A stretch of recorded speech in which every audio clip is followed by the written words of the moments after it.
Welcome back to World War Live, everybody. I'm your host, Conrad Franz. I'm waiting to see if there's a delay or an echo. I'm not hearing it, so it's good to be here.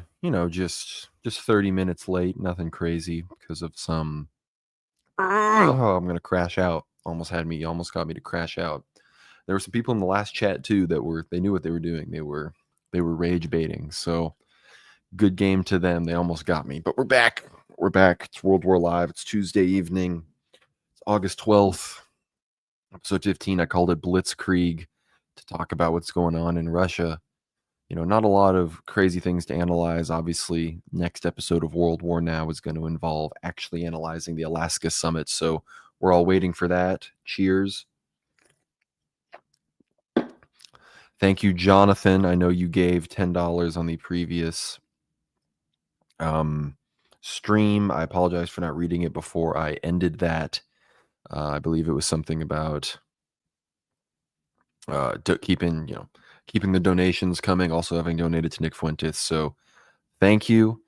We're back. It doesn't, again, no technical difficulties. Apologize for the previous stream. Again, I didn't do anything wrong. I didn't do anything different. I have no settings that were different. I didn't even do anything different from what I did previous stream when I did stream to Substack. I streamed to Substack. I had the stream key going, and at the beginning I had a window open to watch the Substack stream, but I had it muted. I then realized it wasn't muting. I closed that. I closed not just that window, I closed every single Substack window that I had open, even that wasn't playing the stream. And it didn't matter. Just because I was streaming on Substack, even just because I had streamed on Substack, even when I removed the Substack stream from the previous stream, it still kept the delay going. So thanks a lot, Substack. Literally doing my best to try to bring a growing stream, a stream that's more popular than a lot of other streams you have on your platform, and you just don't let me do it. So YouTube and X, we're going to stick to that for now. I'll try Substack again next week, and if the same thing happens, we may have to make a video and crash out and call out some developers by name. But I'm totally discombobulated. I'm sorry I apologize if the stream is not as on point, because I'm now completely thrown off and pissed off and seething about this ridiculous tech situation, because look, I pay for these services. I'm bringing StreamYard, Substack already takes 10% of the tens of thousands of dollars every month that I bring in for them. So really not cool. Gonna do my best to not crash out here. But yeah, we are here. It's August 12th, Tuesday evening. We are waiting on the Trump-Putin Alaska summit. We don't even know specifically where in Alaska that's going to happen. I don't think that's been announced yet. And we got Seraphim Ramis. We'll watch after dinner. Thank you, Seraphim. Greatly appreciated. Hope everyone is doing well. If you want to ask a question, send a super chat. Don't hesitate to ask. I would greatly appreciate it. It's a good way to support the stream. And again, the whole point of I wanted to focus on the situation in Russia, Ukraine here. I'm going to bring this up on the screen. And of course, this map, I don't believe, is giving us all of the details of the latest Russian advances. Of course, you see here grass on fire in the Zaporozhye nuclear power plant. There are reports that the Ukrainians fired several missiles and drones at the ZPP, the ZNPP, as it were. We saw here Zelensky had a phone conversation with Erdogan. Turkey, I don't know why this is relevant about Turkey trying to organize a summit, despite the fact that the U.S.-Russia summit is about to occur. But yes, Live UA map, for those that don't know, is an extremely pro-Ukrainian map. So they are likely not going to be showing all of the major advances, especially in this direction here towards Slavyansk, near Dnipropetrovsk, and then even the Kharkov border. So in fact, I'm going to have to open up Telegram here. Oh crap, that's why. Got to repost the Telegram post so people actually join the stream. Let me tell you, this stuff ain't fun.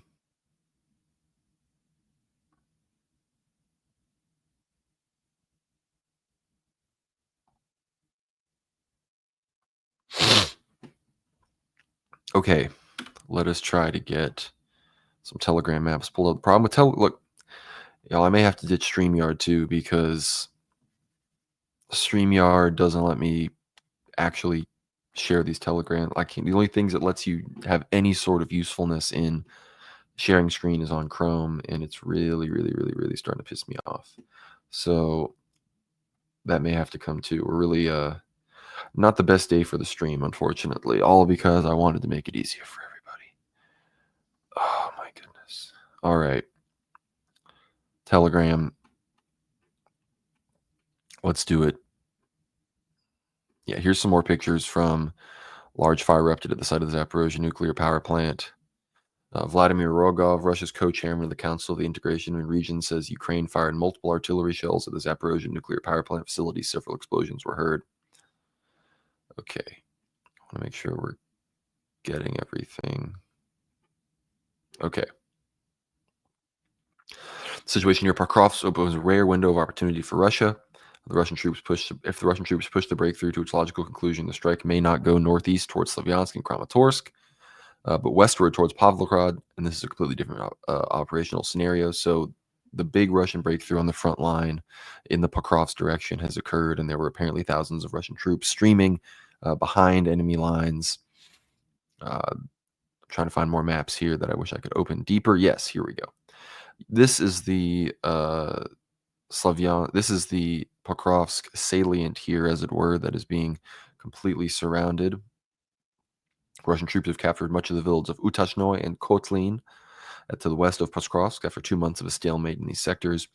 Russian DRGs and sabotage groups have crossed the Rodinsko-Dobroploy railway line, moved westwards towards the town of Shevchenko and Novo-Alexandrovka, capturing Novo-Alexandrovka and or Grishine, which would effectively have encircled Pokrovsk and sever the last road that goes out of the city. The village of Zolotin Kolodezh was fully captured. So yeah, they're completely closing the door on this cauldron here, and Pokrovsk is sort of the last main holdout for the entire logistic line that for the small area of Donbas and Donetsk in particular that the Ukrainians are still holding right now.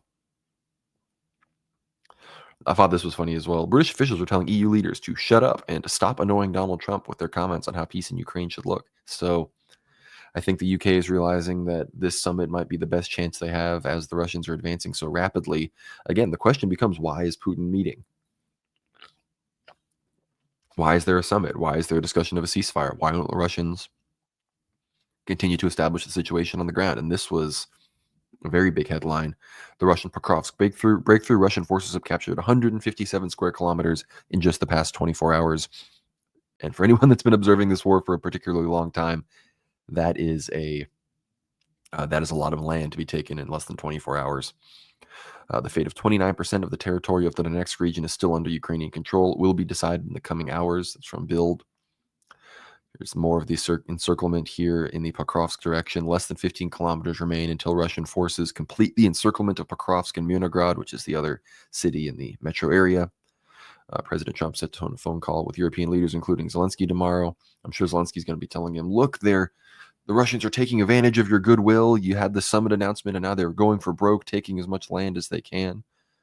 And, that's what they should do. Obviously, Trump didn't like it when the Israelis did that. He's probably not going to like it when the Russians do it. But unfortunately, Witkoff, he must have made a promise to Putin that, again, we can speculate what it is. Be sure to listen to the latest episode of World War Now, episode 130. We speculate on what Witkoff potentially could have given up and promised Putin. I'm going to show you all the thumbnail for that in a second. But the other big headlines: Azerbaijan has refused to participate in today's meeting of the interior ministers of the CIS Council in St. Petersburg.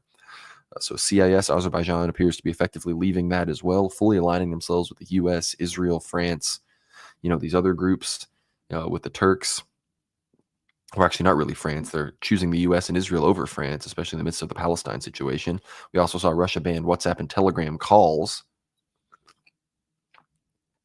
which I'm assuming that's likely a precursor to banning the apps altogether. So Telegram getting banned in Russia would be quite the development, which I think would be negative for what I'm trying to do here. And then we, of course, had Netanyahu going on about the upcoming Iranian attack. And then Zelensky discussed how The armed forces of Ukraine will not leave the Donbas because these are illegally occupied territories in Ukraine. So Zelensky seems to be standing firm. The posture he's taking going into these negotiations with Putin and Trump and this summit is that all of this territory, including Crimea, maybe Crimea is what they'll give on, but they're going to be demanding these oblasts back. And it appears that if that's going to be the case, then the U.S. is going to impose a ceasefire on Ukraine that Zelensky may not agree to. And Zelensky may not agree to it for no other reason than if he does, he could get overthrown by Ukrainian nationalist militias. Zelensky says territorial issues should be discussed after a ceasefire and along with security guarantees for Ukraine. Zelensky refused to withdraw troops from Donbas. The Ukrainian president also refused to discuss any possible territorial exchanges with Russia, while indirectly requesting a meeting with Putin and Trump. And then there's the South Sudan, and then we're back. Okay. So that is the ongoing situation that is not exactly being shown right now on the live UA map for obvious reasons. And I think when people understand that the Russians, I think, are afraid. The Russians are unfortunately afraid that as a pivot away from the Middle East occurs, that their refocus is going to happen on them. We have the Indians supposedly. People are asking in the chat, did the old live stream get showed? Yes, the old live stream got showed because Israel put in a poison pill line of RTMP code for my stream on my Substack and ruined it. So that's how that went. But here, I'm trying to share the screen here. Totally threw me off, guys. The issues before.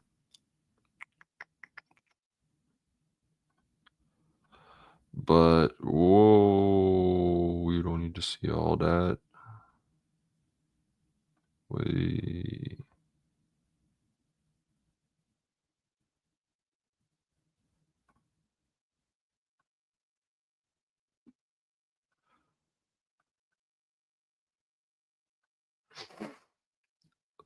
Well, now you'll see how much money I make every year in the show.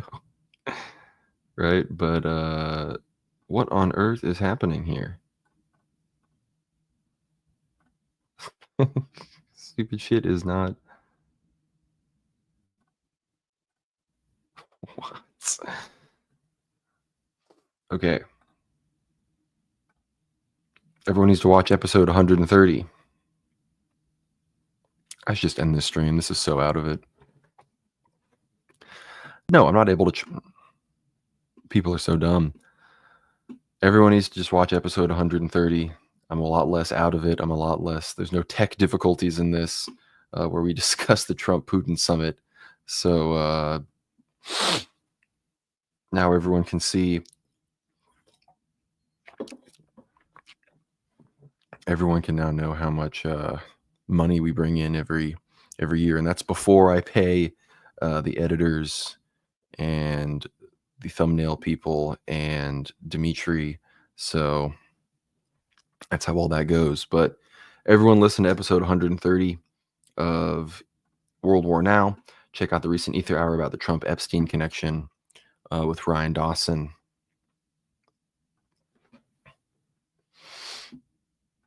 Epstein Files plus Ryan Dawson equals must listen Ether Hour. It's a good episode, but we have a bigger episode, I think, that I'm even more excited about coming up tomorrow with Steve Su. That's right, you heard it here first. We talk about China and Taiwan with Professor Steve Su, somebody that I think is an authoritative voice on sort of meta geopolitics when it comes to China and Taiwan. It's a really good conversation, him, me, and Dimitri. So be sure to check all of that out.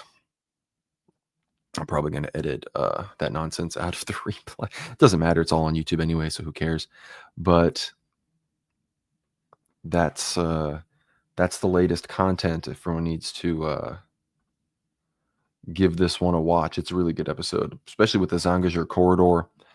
The Zangezur corridor is a really huge development that we've been talking about for a long time on the show, and it actually happened. And when we reported on it a few weeks ago, the Armenian sources were like, no, we're not signing this deal with the U.S. We're not giving, this part of this access to Turkey and Azerbaijan, connecting it to the Nakhchivan exclave. But they totally did. Those reports were completely accurate. So Yeah, as I suspected, we're not really getting any super chats since the last stream got taken down. So, once again, apologies for the technical difficulties. If anyone wants to ask any questions, be sure to send in a super chat. But I guess it's for the best that this week is when the stream didn't do too well because we have a Q&A thread coming up as well.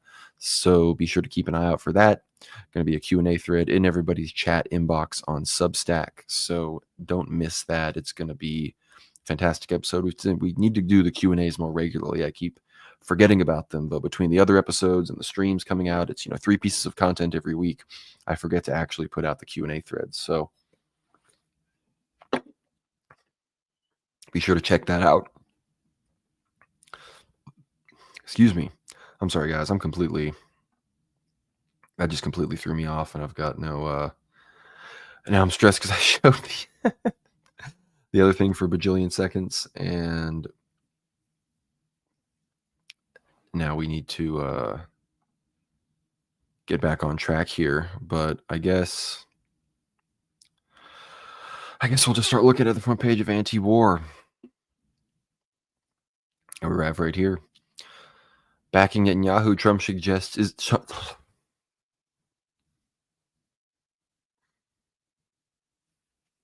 This is not my week, bro, y'all.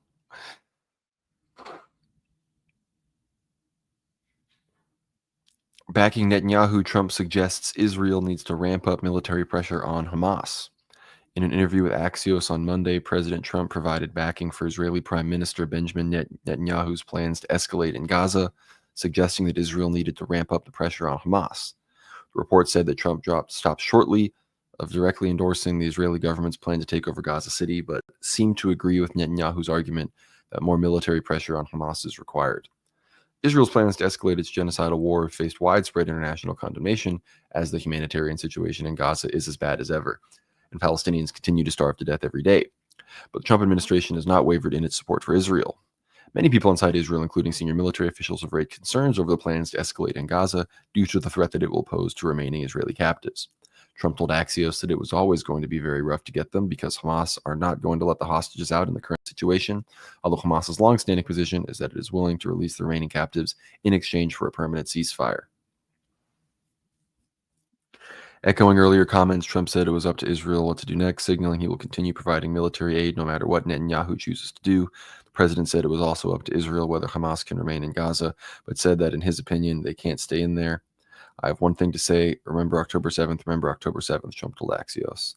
it's just a remember, obviously there's remember 9/11 and there's, of course, remember the Holocaust, and October 7th is entering into that lexicon. Trump's conversation with Axios came a day after he spoke with Netanyahu by phone to discuss Israel's planned escalation. So look, Trump is fully behind the Gaza genocide. And we have people in chat wanting me to talk about the Ridvan drama. So we'll share this tab instead. I think I'm just going to let everybody know this isn't going to stay up. I'm going to delete this stream as well. So if you're watching this right now, this is something that's not good. There's not going to be a replay to go back and watch. I'm not going to post the replay on Substack. So this is a one and done. This one is not. This one's been a disaster. And I showed some stuff earlier that it's not like it's a big deal, but I'd rather people not be looking that up. So thank you, everyone, for joining. We're still going to play some EthnoGuessr here in a second, but generally speaking, this has been a wash. Feel free to donate and ask your questions. So yeah, Trotics, haven't tuned into World War episode in a month or two. Been so busy. Keep up the great work. Thank you so much. Check episode 130. It's a really good episode. So thankfully, the World War Now episode this week is better than the World War Live. But we're going to talk about this Ridvan situation. Some of my other recent posts. So I haven't even watched the full interview with nun Mother Agapia, who is a GOCK nun who's lived in the Holy Land for a very long time. She used to be in Rokor. But of course, Ridvan had his opinion. He said, "Tonight I'll go through the lies of this pro-Hamas nun who serves an evil agenda one by one." So he's already, and I say traitor, and he calls me a Nazi. And I guess I should go and find my original replies.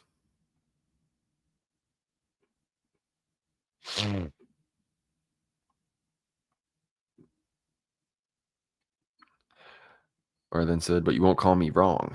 He says, in fact, I can sit down and debunk all your lies one by one, at which point you resort to desperate attempts at depicting me as a subversive or some nonsense. I said, you peddle nothing but Israeli propaganda. I've been combating Zionist lies from the Christian perspective before we even knew what orthodoxy was. Listen to your bishop and shut up for your own sake. Well, as predicted, and I, of course, called him a lol cow, and a bunch of other idiot Zionists that aren't even Orthodox tried to argue with me. And I guess we could watch this old footage of me from almost 2 years ago now. This was 10 days after October 7th. So if y'all want to see if I've been prescient or not, maybe we'll watch this. Why are we trying to sort out right from wrong in a century-long blood feud filled with atrocities? Conrad Franz might be able to help us answer that. He's the host of World War Now. He blogs over at Substack, and he joins us now. Conrad, thank you so much. I mean, to that, what do you say?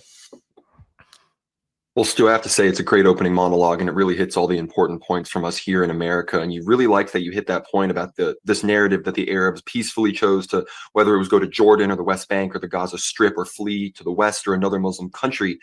That was totally not voluntary. In fact, there's documents that I recently posted on Twitter about from an Arab League investigation that was presented to the United Nations, and they basically outline all of course, Jewish atrocities against Muslim holy sites, but also against Christian holy sites.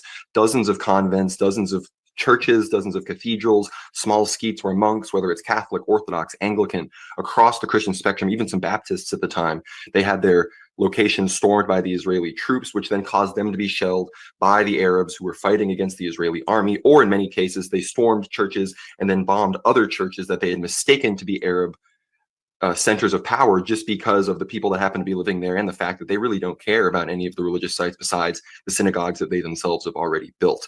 But it really brings this important point to the fore where, where should we be as Americans or as Christians? On the side of Hamas, on the side of Israel, on the side of the Palestinians? Well, of course, I believe the Palestinians are about to experience an unprecedented humanitarian crisis if this ground invasion of Gaza goes forward. It's still true that we are not loyal to Hamas here in America, but the reason why some of us who are on the America First side might be accused of perhaps, they say these things, oh, you're shilling for Hamas, you're shilling for Hezbollah, you're shilling for Iran. Well, frankly, Iran, Hezbollah, Hamas, they don't have an interest lobby group in America that claims that in 24 hours it could get 70 senators' signatures on the back of a napkin. That's what AIPAC official Stephen Rosen said back in the day. So to act as if to be against the Israeli Zionist push here in America to drag us into a war that could easily turn into a third world war, one against Iran, which we have lost wars against in simulated war games. It shows that this is a very dangerous path we're being dragged into. And anybody that is doing anything besides trying to, in my opinion, stem and cool down the Zionist hotheads that control our government are on the wrong side of this. This morning at about 9 o'clock, Conrad, Lindsey Graham and his fellow warmongering Pfizer Raytheon butt slut colleagues were on the Fox News channel, and they were demanding kinetic invasion, confrontation, full-blown war with Iran. These people have absolutely lost their freaking minds. I mean, they're saying unequivocally, Lindsey Graham, well, I talked to the ambassador from Israel who told me, and I agree with him, that Iran was responsible for this, and now Hezbollah is going to come in from another direction. And he said, so right now, this is a one-part war. Make no mistake, if Hezbollah decides to do something, that will be provoked by Iran and orchestrated by Iran, and then this will be a three-part war. We need the Biden administration to be dedicated to invading Iran. Well, we have our aircraft carriers right there in the Eastern Mediterranean, supposedly to prevent Hezbollah from going in. But people forget Hezbollah is the largest non-state army that exists in the world. They have 150,000 missiles, 100,000 troops. They have beat Israel debatably in the 2006 war. This idea that the IDF is this strong, insanely powerful military that can just stand up against the entire Arab world without extensive American, United Kingdom, NATO, Western-style support is just total nonsense. And I've talked to so many people that are high on their own supply of Jewish supremacist Zionist propaganda that think that they can really just do anything. And then the idea, they just kind of assume America will help. But even then, it doesn't get them the humility that it would need to realize that you're facing some insane military powers that are now supported by Russia and China. And of course, Russia, we know it does have a large Israeli diaspora. A large portion of the Israelis in Israel are Russian, have Russian citizenship, speak Russian. Benjamin Netanyahu is fluent in Russian. But at the same time, so many of those Israeli dual citizens fled Russia at the beginning of the Ukraine war, showing where their loyalty really lies. So Putin,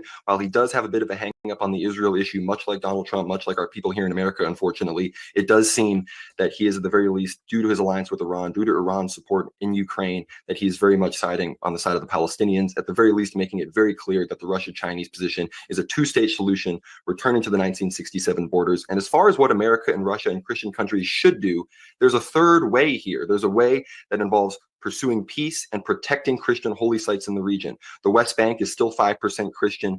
The Gaza Strip has a few thousand Christians of all the denominations. The Zionist entity has almost no Christians currently residing in it that are able to worship openly. The West Bank actually has Christian mayors of huge cities like Ramallah that are only 8%, 5% Christian. Bethlehem has a Christian mayor. So at the very least, neutrality, if not a slight bias towards the Palestinian Authority due to their protection of Christians, and going in, setting up a mandate, protecting these places. This is something that the Russian Empire, before they were taken by the communists, actually had visions for, of course, taking Constantinople, as well as, of course, going into the Holy Land. There are still sites in the desert, sites that were from ancient times that the Russian church has had to take onto itself because the local Greeks and other Christians there have been so pushed out by Zionist pressure. The old city of Jerusalem becomes less Christian every day due to Zionist encroachment on the land and illegal legal jargon they use to take land from Christian groups. Yeah, you know, you were talking or alluding to or making reference to Vladimir Putin's allegiances or alliances. I think that his allegiance is to his people. He's a Russian nationalist. He's an Orthodox Christian who kicked this criminal central banking cabal and the Rothschilds out of his country, said, I'm not going to be a part of this corrupt nonsense, and appears to be, from where we sit at least, one of the only people standing between what's left of the free world and whatever this one world governance is that's quickly approaching. And so I think that we have to really be honest with ourselves, ignore the legacy media. 100% of our U.S. senators and congressmen, as Conrad alluded to, with AIPAC saying that these people he could get 100 signatures on the back of a napkin. Yeah, of course he could, because they swear an allegiance to Israel before they are even allowed to be office holders on behalf of the American people. Where are we as a country with this dual citizenship when we're allowing somebody to swear an allegiance to a foreign nation thousands of miles away that has done nothing to support us in any one of these quagmires that we've been dragged into ever? And what's left of the free world in this country? I mean, where are we? Well, you see Nikki Haley, who she's the kind of person who's on the side of these Ben Shapiro, Mark Levin characters who are trying to prevent this false dialectic of it's us in the West and Israel versus they've said this, the horde of orcs, really weird way to talk about Arab people. You know, I have many Arab Christian friends, especially. They talk about it like this. And so it's this idea that we need to support Israel to support the Occident, to support Western civilization. But then Nikki Haley goes on the news and says we should let 1 million Palestinian refugees into America. It's at this point, there's no American interest involved here. There can be none. 7 politicians on a stage, and all of them will basically just be debating Israeli domestic issues, Israeli foreign policy. That's what it seems like. And any mention of America is incidental to how they can help Israel. And it's truly insane. And when you talked about Vladimir Putin, you made such a great point, Stu, that while sure, no leader is perfect, Putin has made it very clear that the Russian people are his interests. That's 120 plus million people. I consider Russians European. I consider them Christian. I consider them a kindred people of the American people. They settle a vast frontier on the Eurasian continent. And right now, the Russian foreign policy is much more sensible. They're actually engaging in real politics. Sure, in Russia, there are ideological reasons why they may want to support the Palestinians more or support those Christian sites, but they're playing this real. They're trying to keep people safe. They're trying to keep their country from getting dragged into another war. That we know Putin didn't want the war in Ukraine to happen. They stuck out for 8 years after 2014 and the bombing of the Donetsk People's Republic, Luhansk People's Republic, and everybody there, the Maidan Revolution and everything. And I think it's really important to recognize that Putin's stance as a supporter of the Orthodox Church is really important in not just protecting those Christian sites, but in a more eschatological perspective that seems to be brewing, unfortunately. Metropolitan Neophytos of Morphou, he is a Orthodox metropolitan in Cyprus. He's one of the few Cypriot bishops who has maintained a strong stance on the Ukrainian schism in Russia, and he has refused to concelebrate with the State Department-backed fake bishops there. And he said, right as the special military operation started in Ukraine. And mind you, this bishop predicted before the COVID lockdown started that we were living in the last normal week of the world, right before the first lockdowns began. He said, we are living in the 2.5 year of the Third World War, but they simply are not saying this to us. Many times these unseen authorities are even more powerful, so that none will say that this bishop is speaking about prophecies for years, but has not told you about these things. I am telling you now, prepare. and things have only gone that direction. So we've continued to monitor what he says and the hot conflicts, whether it's Ukraine, Russia, whether it's Armenia, Azerbaijan, China, Taiwan, the Kosovo issue, and now most importantly, Israel, Palestine.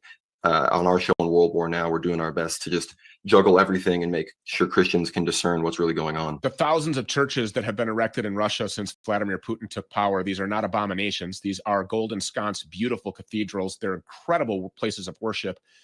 We saw Vladimir Putin send transports to ethnic Russians to get them out of Ukraine. We saw as the Nazi Azov battalion, under the direction of this fake homosexual, ass-slapping, piano, penis-playing, installed actor, Vladimir Zelensky, with 7 Ys at the end of his name. I mean, even his name is fake. We saw this guy direct his people to then shoot them in the back and toss them into the mass graves in the Donbas. All of that has happened since the CIA coup d'etat happened violently in 2014 in that country. Elections were canceled. All of the same tactics that they're applying right here in the United States right now. The media is desperate for us to think that Vladimir Putin is this boogeyman. But you know what? Vladimir Putin didn't force you to get an injection. Vladimir Putin isn't indoctrinating your kids with transsexual propaganda. He's not forcing Marxist critical race theory down their throat. Vladimir Putin didn't take your job away from you. Vladimir Putin isn't threatening to put you in prison for asking the government to redress your grievances here and apply your First Amendment rights. No, that is your fake government, murderous corporate crime syndicate. The war that we should be concerned about isn't one that's thousands of miles away that does nothing to endanger American citizens. What's happening between Israel and Gaza is none of our business. It's not in America's interest or the interest of Americans to go and fight in this war. It puts nobody in danger unless we choose to get involved with it. And so, you know, the war that we should be focused on at this point is the war that our government has declared on the American people. I've got 1 minute left. I want to give you the final words. Well, the government's declared war on the American people on behalf of a specific group of the people we're trying to help in Israel. We all heard Chaim Richman, the head of the Temple Institute, friends with Benjamin Netanyahu, say Christians are mistaken for worshiping one Jew and should instead worship all Jews, as Jews, quote unquote, die for Christian sins every day. If these are the people that we're going to go to war for in the Middle East against a population that ostensibly does protect Christians compared to the Zionist regime, then it's time for us to say no, and the American people need to stand up and tell their leaders we will not stand for this. So many good points. Such a smart young man. Conrad, Franz, thank you so much for being here. We appreciate it. More of the Stu Peters Show continues right after this. Go nowhere. Was I spitting or not? Was he spitting or not? 2 years ago, almost 2 years ago, I was on it. So that's a good clip. I wasn't feeling it. I wasn't able to monologue, so I had to outsource it to 2013 Conrad, but he held it down. But yeah, Ridvan, people are asking about Ridvan. People have already contacted his bishop. Supposedly he's been told, even had his catechism supposedly extended to like 3. He might be a catechumen for like 2 more years at this point because of his behavior. But at a certain level, I think he's decided he would rather serve the interests of Israel than really enter fully into the kingdom of God with baptism. So honestly, pray for him, pray for his family, because it's a pretty sad situation that we found ourselves in regarding that individual. Oh, is this the old... Is that the old stream? It's seen outside that looks like the old stream. I don't know where the new stream is, but yeah, like some viruses. Let's watch some Jonathan Greenblatt as well. This will be good, right?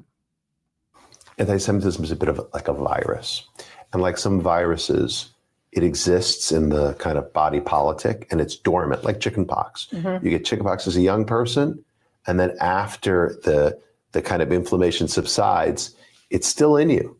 And it can manifest again when you're older because of stress or age as shingles.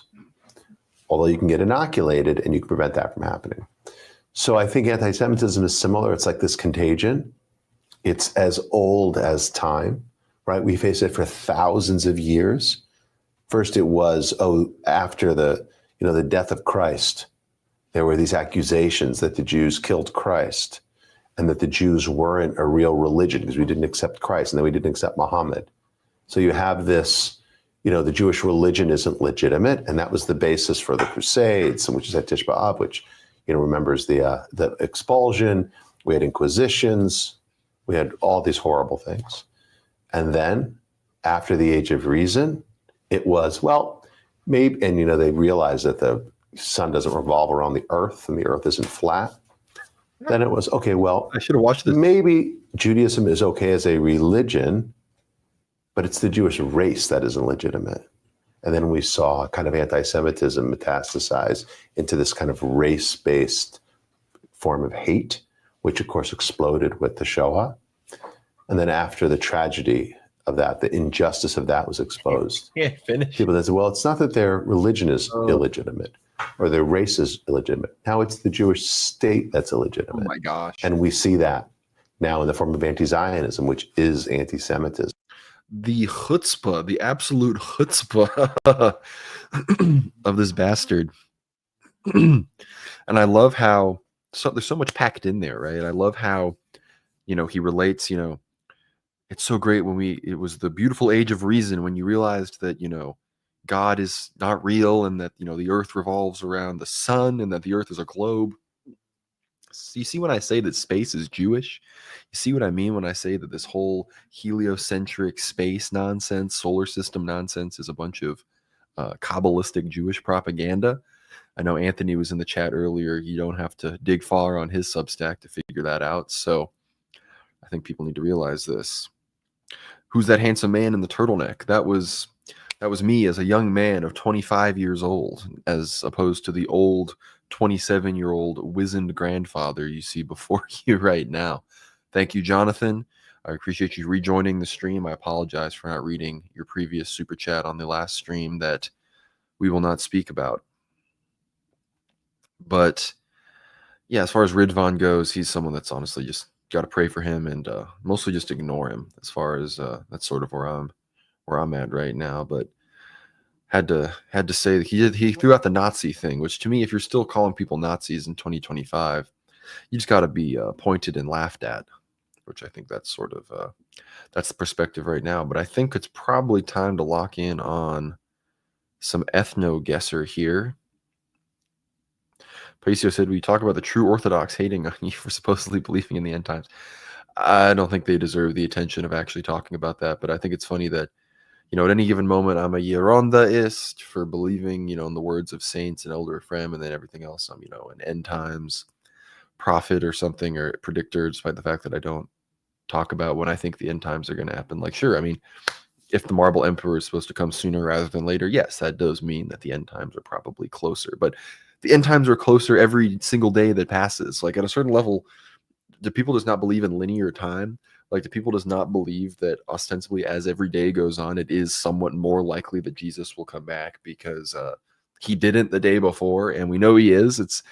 You really start to, like, you wonder, are these people like full-on preterists? Do they believe? I get that we're partial preterists, and we believe that much of Revelation was, fulfilled in the 70 AD destruction of the temple, the scattering of the diaspora of the Jews, and all this stuff. But Jesus himself has not come back. We are still awaiting that trumpet from the east, and I think a lot of people act as if they just don't even believe that anymore, sort of to counter signal end times prophecy nonsense from Protestants or something, which, again, obviously anybody talking about the world is going to end on February 14th, 2027, like, that's nonsense. You should just disregard them as a false prophet. But St. Paisios, Elder Ephraim, Metropolitan Neophytos, these are not false prophets. These are not Protestant end times loons. These are saints. So I think it's time that people started treating them that way and stopped leaning on their own understanding, as it were, to quote the scriptures.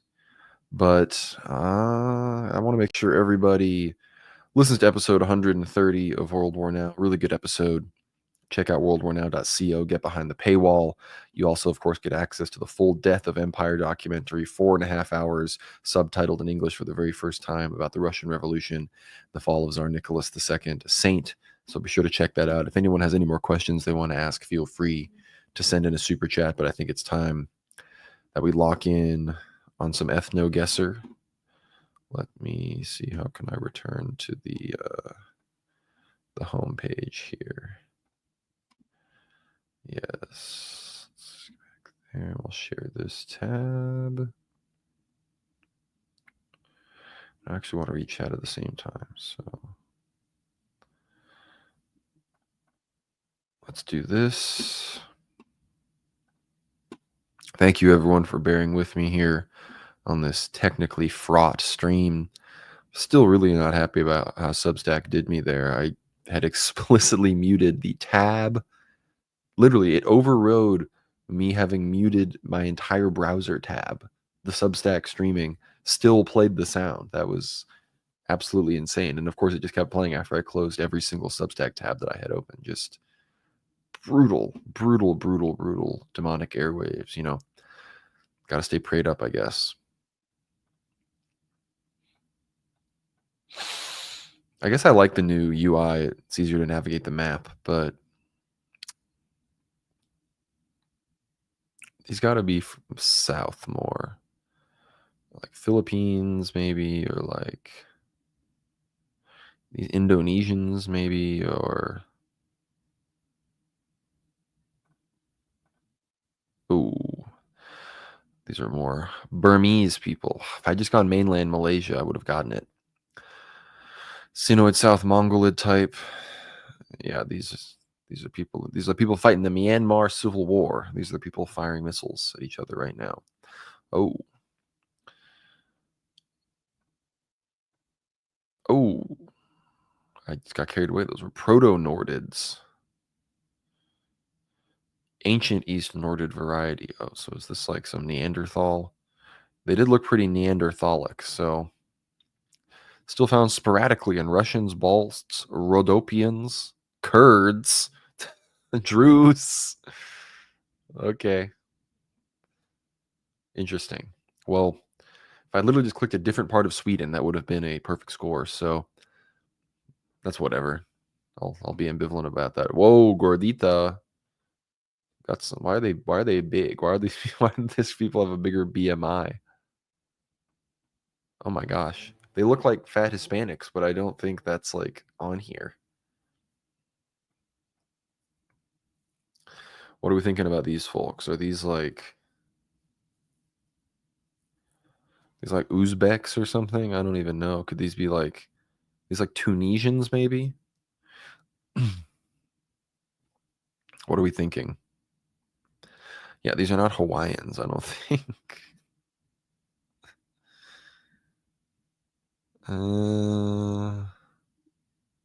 Maybe I'll go Southern Iran. Ah, I was right. North African. Terrible score. No help from chat. Got to carry this one myself. Oh boy. See, these look like West Africans to me.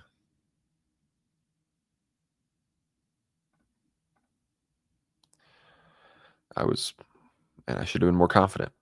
Those are from the Gambia. They look just like Maxim Batty, my favorite stupid content creator from the Gambia. Okay.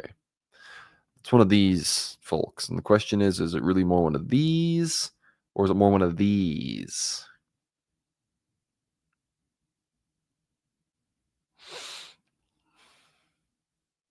The guy has me thinking more this, but the woman has me thinking more this.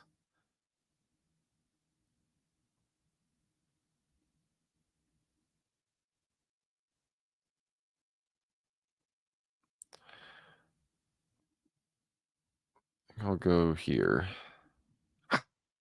I was gonna oh my gosh, I was gonna select Abkhazia, even though they're not Abkhazian, they're Matabids. Alpinized Dinar Armenids. I literally was gonna select Armenian.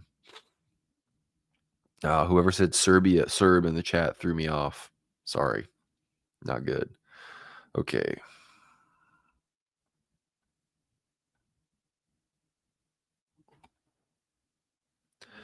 That was bad.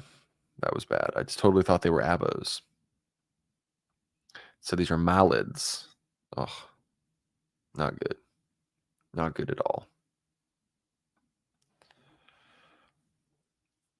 See, the technical difficulties are still, the consequences are still hitting me. And these just look Chinese.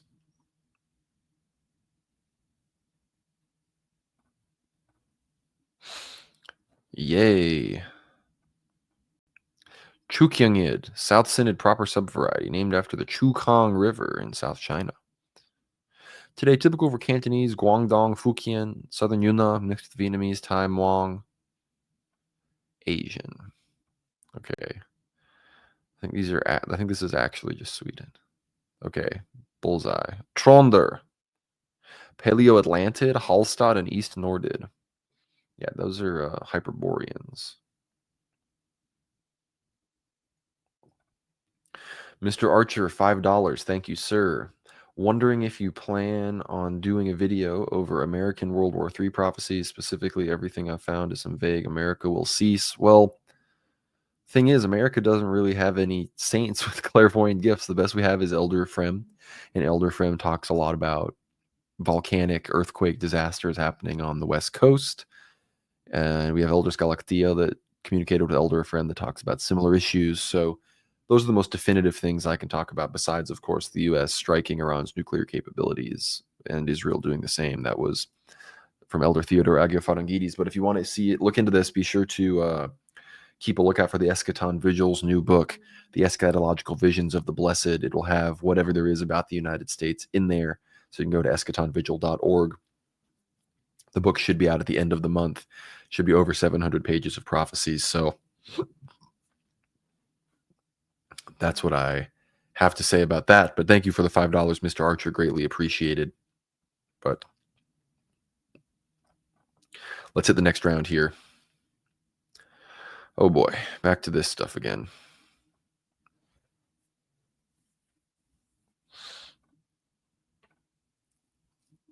Carpathids. She's gone a little farther north, but the Black Sea. It could be any one of these sections. He's got to be careful. Yeah, stream a release party for the book. I mean, that's the plan. Been talking to Jonathan from Eschaton Vigil about the book, and we're gonna have a show with him right when it drops. Paisios, actually do plan to talk to Mother Susanna, spiritual daughter of Elder Dimitri, about some of the prophecies. We're going to go to see her hopefully within the next couple months. Well, everyone should be sure to check out our episode with Abbot Trifon about Elder Dimitri. He talks about Elder Susanna, Mother Susanna, and some of what she knows.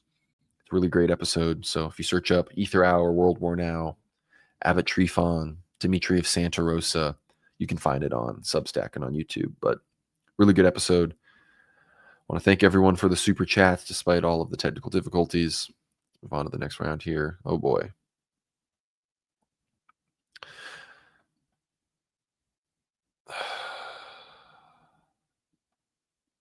No. Those ones been getting me, man. These Indian Ocean ones with the Yemenis and the Indians and the island people. That's what's been getting me. Yeah, not a great performance. Not surprising. Not surprising. I was off my game this time. Well, apologies to everyone for a low energy stream. Had to outsource some of it, like I said, to 2023 Conrad, but man, that made me so mad with the echo. There was no reason that should have been happening. There were no other tabs open. It's just so absurd.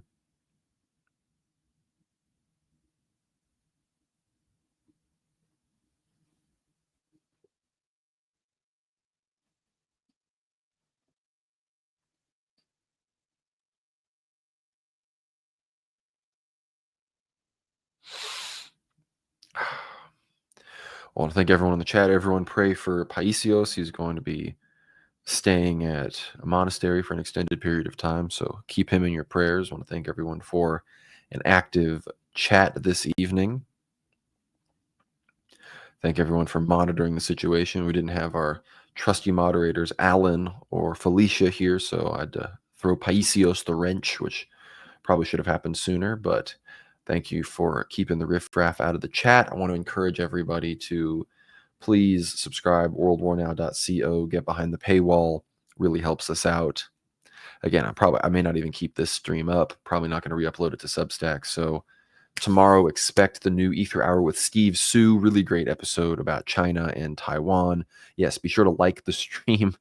I guess it doesn't really matter if I'm going to delete it, but like the stream, subscribe here on YouTube. If you're not subscribed on YouTube and Substack, please do so. Follow us on Twitter, on X at WorldWarNow_.